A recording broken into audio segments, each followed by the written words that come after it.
everything you need to create your own video and live streaming content.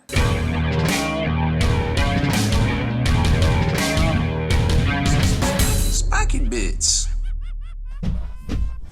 Welcome back, hobby maniacs. I'm Rob Bear from SpikyBits.com, and I have a very special video for you today.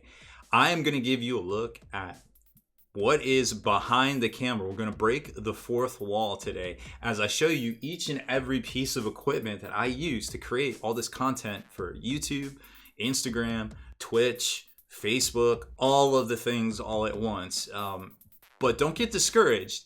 You don't have to buy all of these things. This is equipment I've accumulated over the past 10 to 15 years or so that you don't need to get all at once. It's just, you know, as you upgrade, as you get new supporters, you can do things like buy a new mic, buy a new monitor, buy this, buy that, and improve your equipment. I mean, if you go back and you look at the videos when we first started 10 years ago, they're complete garbage. Don't go back and look at them, actually.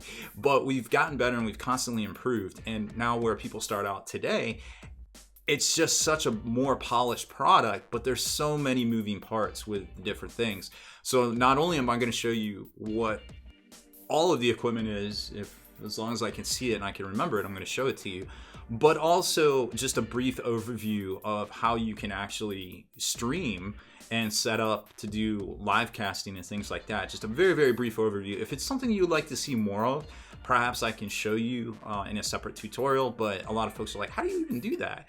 And a lot of it sure is by camera, like which we have right here, which I'm gonna use to record all of this, but also a webcam, another camcorder, another webcam. So like we've got a lot of things in a lot of different places. It's almost like producing a Super Bowl each and every time. So let's talk about the backdrop for a second. All of this, well, of course, we've got the Army Painter rack provided by them for promotion, but we've also got some cabinets from IKEA, and these are actually pretty affordable. I think this unit was about $100, and then you can buy these little shelves where you can hide a lot of different things, which I tend to do, and I don't even know what's in there at this point. And then you can get a smaller one right here. So I think maybe this ran about $200 for these two things. Didn't start out with that, but you know, it was nice to have as a backdrop, and then also be able to put the Titans and things on. You've probably seen these glass cases. These are also from IKEA. They're awesome. They're very affordable, like 60, 70 bucks, depending on where you're at. I don't think they make the light kits anymore, or they may. They come in and they go out. It's really hard to say. But, you know, for around 60, 70, maybe 80 with the light kits, you can pick up one of these. They don't move well. You got to pack them really well when you move them with a lot of blankets and things like that, and you want to tape them all together. But I have moved them, but I have lost one in the process. But yeah, for the most part, they're great, super affordable. IKEA comes in clutch in a lot of cases right there. Now let's move on. I got this chair. I was having problems with my back for sitting down too much, and it's a DX Racer, and I'll put the link in down below. Actually, the links for all of this stuff is going to be down below, so you can check them out, whether it's on Amazon or a local store, or you know, some sort of sponsor, somebody sells this stuff, somebody we work with. It'll be down there, so you can check it out. This chair, it is expensive. I bought it a few years ago. It was like 500 bucks, but I needed it because my back was killing me. Nowadays, you can get more affordable ones, so definitely check those out. I don't know too much about them. These are made specifically for a certain height and weight, or they say body mass index, but for me, it's probably a little too big for me, but it's tall enough for me, if you know what I mean. This pad right here has saved my butt, like literally. I can't even say.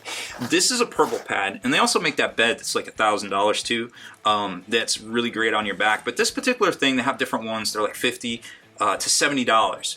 What's really awesome about this is I had a lot of joint pain in my hips because I sat down so much, or I just didn't posture right.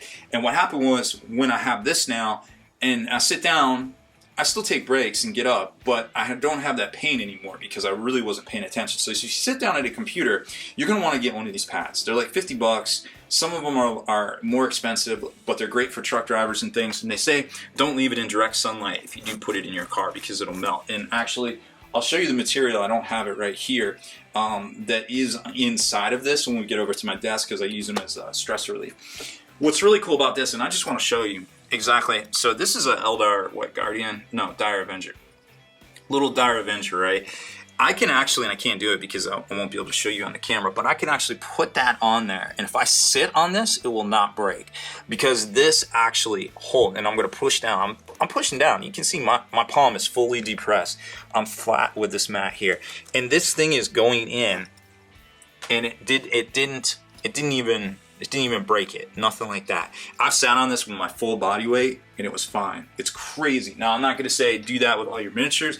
If you weigh a lot, I weigh like 180.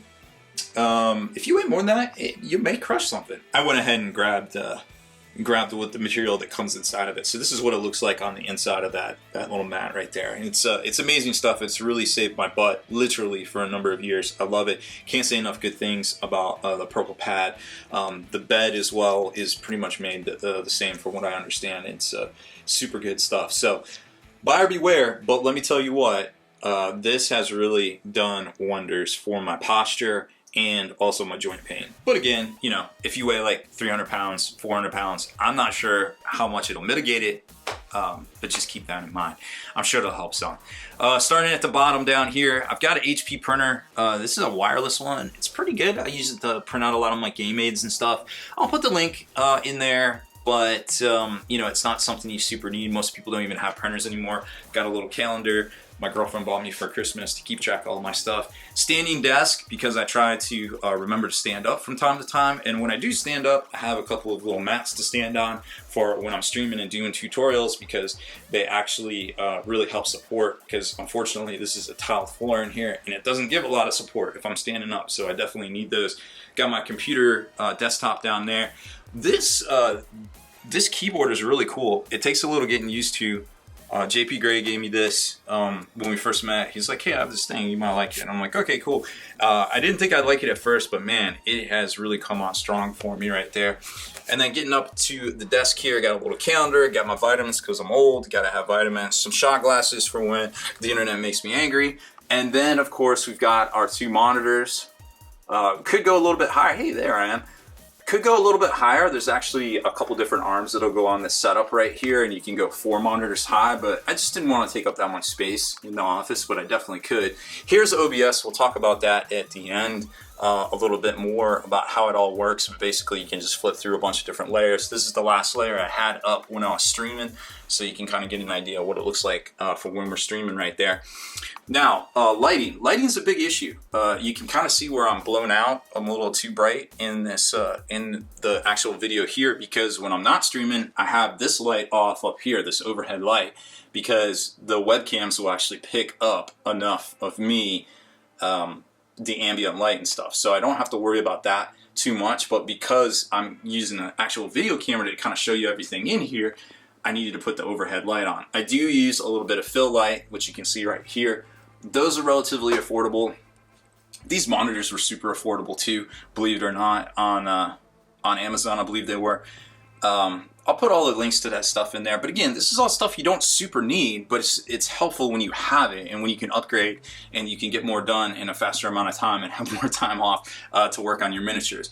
This, you probably recognize. A lot of folks do podcasting with the Blue Yeti mic. It's probably the best out there for it. For doing voice narration, probably not so much, but a lot of people swear by this for podcasting, and I can't say enough good things about it.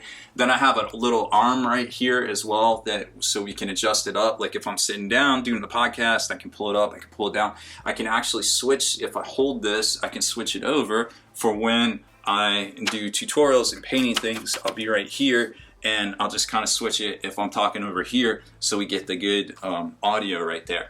Now, when it comes to my studio desk, well, there's a whole lot going on right here. So hobby desk wise, it's all about your actual storage of stuff, I feel like. So I have a lot of quick grab drawers right here. I have a lot of bins and things over there. My compressor's underneath here. I got my airbrush.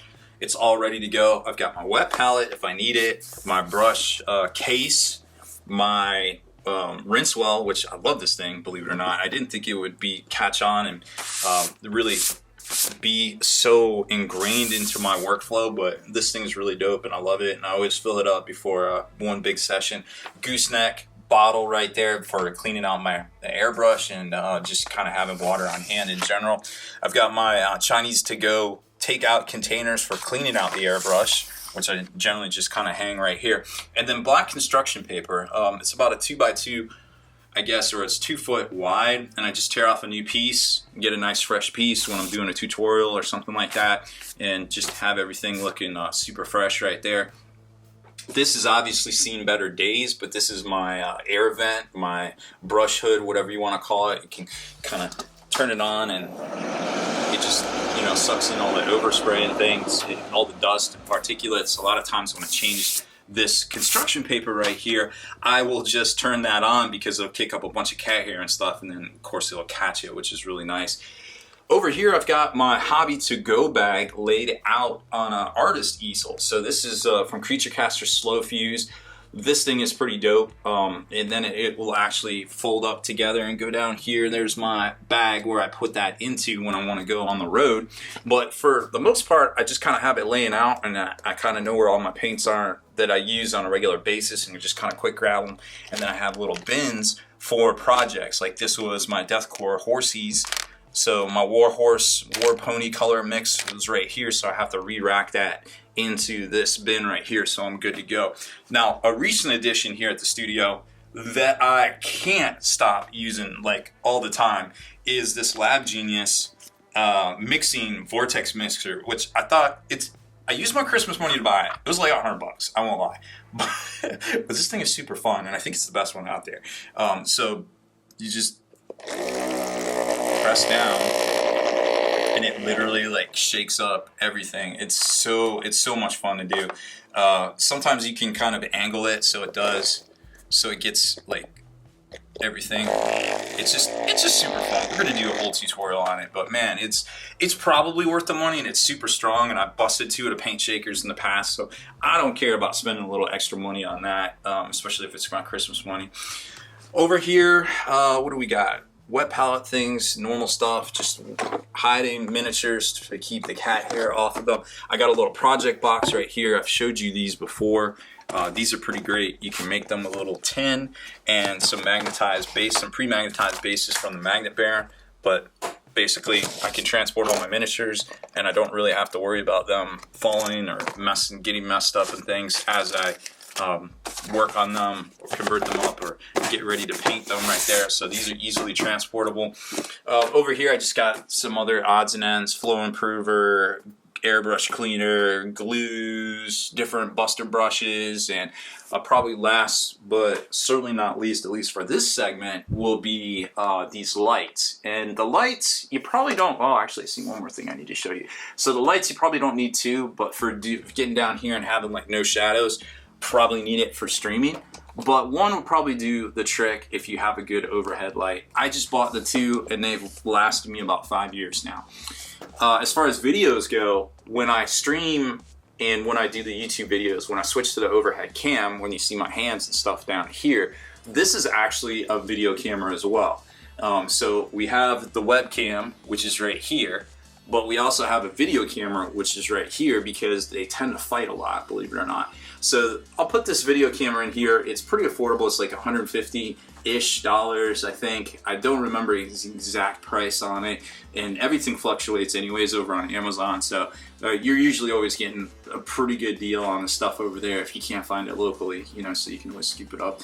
Oh, and one more thing too, that's a C-stand, if you haven't seen those in the past. So the C-stands are actually pretty cool. They use them in movies to put the lighting on, that would go over there. But for this, it's perfect because it like super is sturdy, and it has a little tripod down here. It's adjustable, pretty much all, and then I just throw some sandbags on it right there. So it's super cool, and it, you know, will hold your camera and everything up here out of your way, and you just have to make sure that it doesn't contact anything, so it's not shaking or anything when you bump the table. Woo! That was a lot of stuff. So a couple other things I forgot to mention. This is actually a whole complete standing desk. I keep it set at about 48 inches, which is higher than most gaming tables, but I'm pretty tall, so it works for me. And then over here you can kind of see where I've got a little paper towel dispenser, so I can just have it out of the way, but always be able to have some paper towels. Headphones, I got my old headphones from my Sony Walkman back in the day, and my tissue paper, because I always have a running nose, it seems like. Stream Deck, well, this thing's pretty sweet if you're going to be doing some streaming or something like that, where you can just like cue commands and it'll do fun things like play the air horns. Or just anything else you program in there, which is super hilarious and fun for most of the time. Totally not annoying ever. And it just pops up on your computer. And speaking of computer, I mentioned that we would discuss streaming and live casting with OBS. So just real quick, I'm not going to super get into it, but with OBS, it's basically like Photoshop, and I have to kind of look over here to see what I'm doing.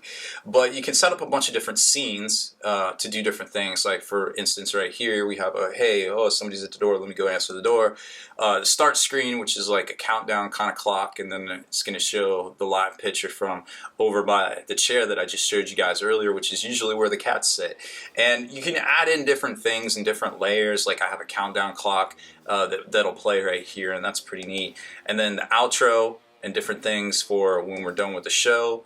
The intro chat, which is kind of like my NASCAR screen that kind of shows a lot of the folks we promote for and work with and the brands I really trust. Over here, and then once we get through the intro, we just kind of start talking. Here we are talking about whatever the stream's about, and then there's all sorts of different layers, and we got things going. We got the cat command cam switching between cats and different things, and streaming all the different prizes and things. This is a live readout. There's all sorts of different layers you can do in Streamlabs, where you can have just updates and tickers and all sorts of different things. It takes a lot of time to program this in, a ridiculous amount of time. Streaming and setting all this up was actually the hardest thing I've ever done on any of the business segments that we do here at Spiky Bits, believe it or not. It's crazy how much time it really takes up to make it look good. And then you can click on, have different things like show, let's see, do we have, let's see, can we do this? I don't know what it's set to. Oh, okay, it is. So right here we have it set to go over to a browser, and you can do things like even have a browser, but then also show your face, which we do sometimes. And there it is. So I have that come up, and then we can talk about a particular product. Like I just showed you that Vortex mixer right there, which we're going to do a tutorial on next. It's recording day. So you can just kind of see a lot of stuff that goes into, and then here's just like the full face when we do video. So we have a lot of different options right here when we start cycling through all the things, whether it's our live stream, which is right here, or we're just doing YouTube videos, which is right over here, or sometimes we'll just be multi-streaming out to all the different platforms. And now we're back inside the computer. The fourth wall is no longer broken. So I've slid the mic back over so that I'm talking directly to the mic and also to the camera as well. This is our Twitch stream layout. And then of course, when I'm talking to you on YouTube, or when the videos get cross-posted to all the other different places. Let's see, what do we do? Oh, it's this view right here. So a lot of different cycles and a lot of different things, a lot of different moving parts, but it's like I said, it's the hardest thing I've ever done as far as, in the hobby, but it's probably the most rewarding because I get to connect and share my experiences with everybody out there. And a matter of fact, this video was because of one of those experiences. Max Dubois from Hellfire Hobbies was like, you should do a video on all the equipment you use and how you kind of do everything. And I was like, that's a great idea. I don't know why I hadn't thought of that before. So thank you, Max. Thank you all for watching this video. I hope you thoroughly enjoy it. And if you have any questions, I'm sure there's going to be a lot of questions. We'll do a write-up over on Spiky Bits as well. I'll put all of the links to all these different products that I talked about, whether it's creature caster stuff, or a chair, or the Vortex mixer, or these hobby boxes. We've done tutorials on that before. These lights are amazing. I love them. So we'll try to get a thorough list for everybody to check out and go over and scoop up what you need. But remember, you don't have to get all this stuff to do what you want to do and to share your hobby with the internet. You just might need a few key pieces of equipment, some cords, some different things, obviously a good computer, but other than that, the rest of it's just kind of optional. Just kind of grow into it. Rome wasn't built in a night, but it was sacked, or Rome wasn't built in a day, but it was sacked in a night. Remember that. Words to live by. Thank you so much for watching. Make sure you hit that subscribe button and turn on notifications so you can be the very first to like and comment on all our videos.